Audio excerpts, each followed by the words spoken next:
Final ম্যাচে আম্পায়ারদের এমন সিদ্ধান্ত মেনে নেওয়ার মতো নয়। শেষ ওভারে ডেভিড মিলারের ক্যাচটা একটু জুম করলেই দেখা যায় সেটি 6 ছিল। সূর্যকুমারের পা বাউন্ডারি লাইনে স্পর্শ করেছিল, তবে আম্পায়াররা সেটি আউট ঘোষণা করতেই সঠিক অ্যাঙ্গেলে ভিডিও ফুটেজে দেখায়নি।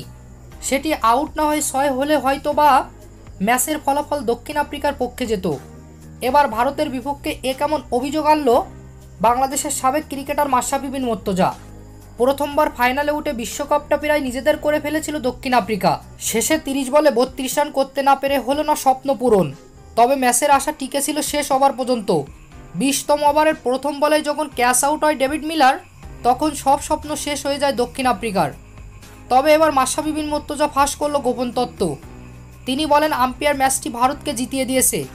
শেষ ওভারে মিলার যখন উড়িয়ে মারল, তখন একেবারে বাউন্ডারি লাইনে গিয়ে ক্যাচ নেন সূর্যকুমার। ক্যাচটা যখন থার্ড আম্পায়ার চেক করছিল, তখনই আমার সন্দেহ হয়েছে।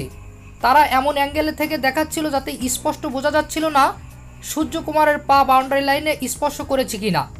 ফুটেজটি আমি পরে জুম করে দেখেছি, এটা স্পষ্ট নট আউট এবং 6 হওয়ার কথা ছিল, কারণ ফিল্ডারের পা বাউন্ডারি লাইনে স্পর্শ করেছে।